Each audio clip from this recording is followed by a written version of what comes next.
bayanai da Allah subhanahu wa ta'ala ya yi game da makomar bayi. Wannan makoma tana jiran kowane ɗaya daga cikin. Annabi ya ce shekarun da Allah ya ɗiba ma al'ummata, nisan kwanan al'ummata, annabi ya ce shekaru ne daga 60 zuwa 70. Wa aqalluhum man yajuzu zalika, annabi ya ce mafi karancin su ne suke tsallake shekara 70. Muka ce ka daga ido ka kalli masallacin ku in an sallame, duk masallacin waye mai shekara 80? Idan ka ga babu, to kai ne da a barka kai shekara 80 a masallacin? In dai yanzu a masallacin ku an yi sallama, ka duba baka ga dan shekara 80 ba, to kai ne da a bar musu a masallacin in an zo duba dan shekara 80 din a ganka? Kuma saura ma shekara nawa a 60 zuwa 70 din, kuma har yanzu baka fahimci inda ya kamata ka dosa ba. Duniya ba a yi ta don mutum ya zo ya zauna, shi yasa ba a shirya maka wajen zaman ba. Wajen zama na lahira, ko a daɗin rai ko a bacin, can ne za a yi rayuwa ta har abada. Rayuwar duniya rayuwa ce ta jarrabawa. Duk abin da kaga mutum na yi, yana yi ne gobe ko jibi zai girbi abin da ya aikata. Gobe ko jibi zai girbi abin da ya aikata. Amma tabbas wannan ambato da Allah ke ambata mana, shi ya kamata mai hankali ya fi mai da hankali wajen duba yayi zaɓi. Kana ta fafutuka Najeriya ta gyaru, amma baka yi fafutuka kabarin ka ya gyaru ba, baka yi fafutuka lahirar ka ta gyaru ba. Ba laifi bane kai kawo ganin an samu daidaito, an samu alkhairi, amma ka sani duk amfanin da Najeriya za ta maka, amfanin lahiran ka ya fi maka amfanin Najeriya.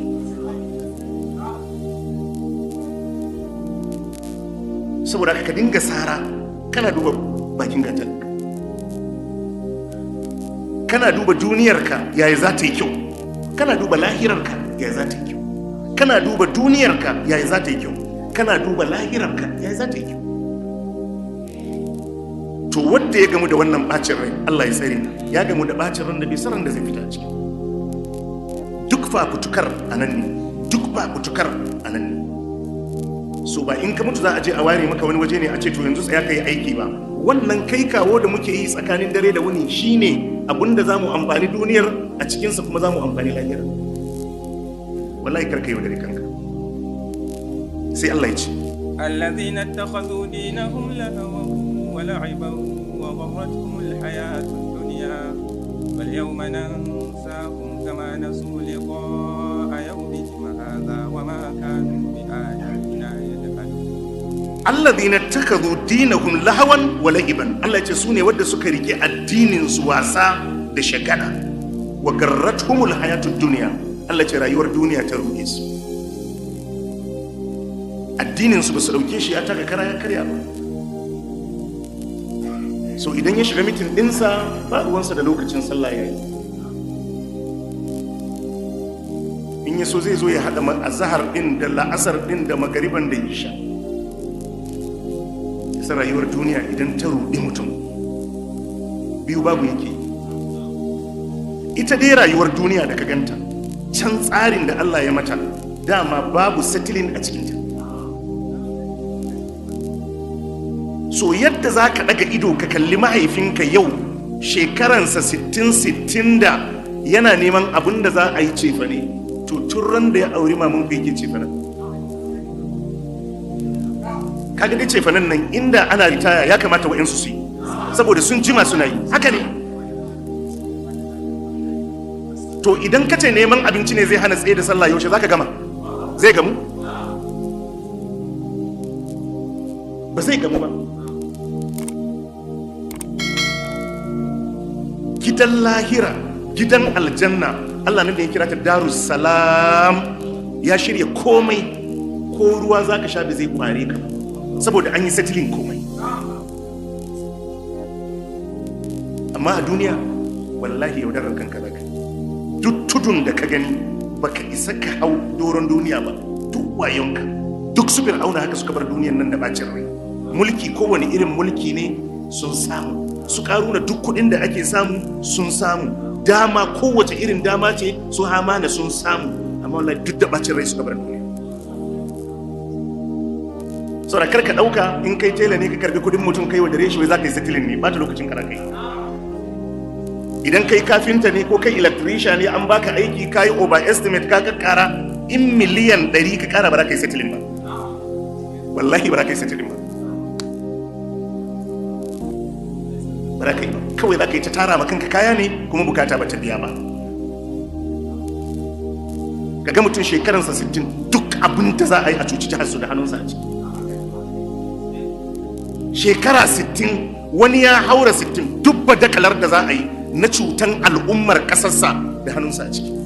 Kaga ai basira ta bace, basira ta bace.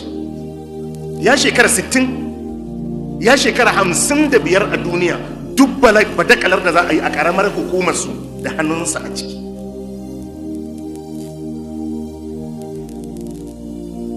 Kaga ai shekaru sun yi gardama. In dai ka yi waɗannan shekaru yau kana da 'ya'ya har kana da jikoki, amma baka bar zalintar wannan al'ummar da ka haifa kai jikoki da su ba, ai ka ji kunya. Kuma na daga cikin hikimar Allah, idan dukiyar al'umma ka sata ko wata hanya ka bi na zalunci ka tara dukiyar, sai ka ɗauki ɗawainiyan 'ya'yanka da dukiyar da iyalanka, ka san ukubar da Allah ke musu? Sai ya cire tausayinka a zuciyar yayan. Allah duk ɗan da ka ciyar da shi haram ƙarya ne ya ji tausayinka, ƙarya ne ya ji tausayinka. Za ka iya kaje accident ne ya faru da kai kwananka 3-5 a asibiti, wallahi sai kwana 2 bai je kanka ba, kuma duk sace-sacen saboda su kai. Don Allah haka ne kuma haka bane? Haka ne. Ɗaya daga cikin ukubar mai ciyar da iyalansa haram, ɗaya daga cikin ukubar da Allah ke mai, sai ya cire tausayinsa a zuciyar iyalan. In matarka ce kar ka dauka kai ne damuwanta, jiran gadon ka take yi, ba ta tausayinka. Idan 'ya'yanka ne jira suke ka kwanta dama, da za a tada kai bayan ka mutu ka ga rigimar da suke yi akan dukiyar da za ka sha mamaki. Kar ka yadda ka nemi kuɗi ta hanyar haram don ka ba mu wani ya ci, kowa ya je ya nemi nashi. Kai ubanka ne bar maka abin da kake ci? Haka ne, to don me za ka saci kuɗi ka ba mai 'ya'yanka? Kai babanku ne ya tara maka abin da kake ci? Abin da ke kanka ka ba su ilimi, ka ba su tarbiyya, ka nuna musu sana'a, kowa ya je nemi nashi. Amma ba kai ne mai lodo kudin jama'a ka zo kana tara musu. Jama'a mun fahimta?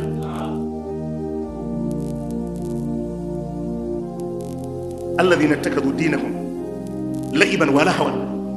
Allah ce su ne suka riki addinin su wasa da shagala, wa garratumul hayatud dunya, rayuwar duniya ta ruɗe su. To dama mutum in ya ruɗu haka ne, haka ne. Magani za a iya cire kuɗi, za a sayi magani a kai ƙauyuka ko asibitoci, a je a raba kuɗin gida 2 ko 3 a cinye 2.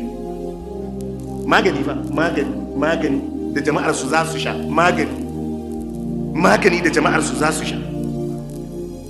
Za a iya raba kudin a kasa a cinye kudin.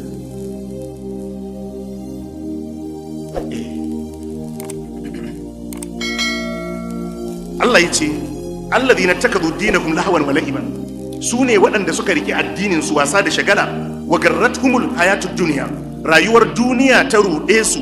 Fal yawma nansahum, Allah ya ce to a yau za mu mance da su, za mu yi watsi da su. Yana daga cikin ukuba mafi muni da Allah zai ma bawa ko a rayuwar duniya ne, shine Allah ya fita harkar mutum. Yana daga cikin ukuba mafi muni da Allah zai yi wa bawa ko a nan duniya ne, shine Allah ya fita harkarsa, bare kuma a fita harkar mutum a lahira.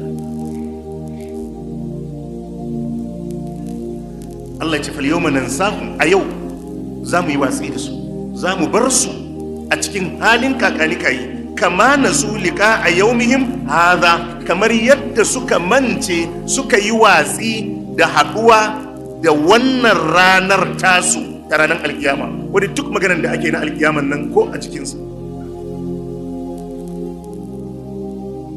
Wani in an gaya mishi sai ce su ɗin ma ba su samu wani, haka ne ko? Ai irin wannan kar Allah ya sa wani mai rabo ma ya samu, ko da kuka samu ku je ku yi ta yi.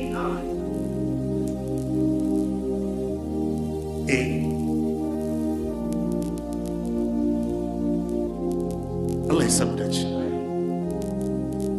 Allah ya ce kama nasu liqa'a yawmihim hadha, kamar yadda suka mance da haduwa da ininsu wannan ranar alkiyama. Shine laqad kunta fi ghaflatin min hadha fakashafna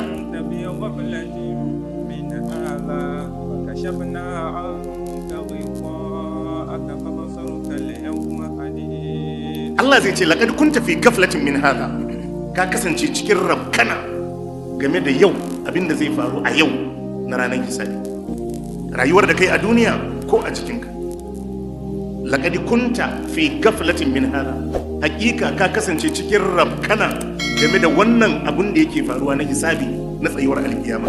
Fakashafna anka aka, Allah zai ce to yau mun yaye maka yanar idonka, fa basaruka al-yawma hadid, Allah ce ganin ka yana da kai.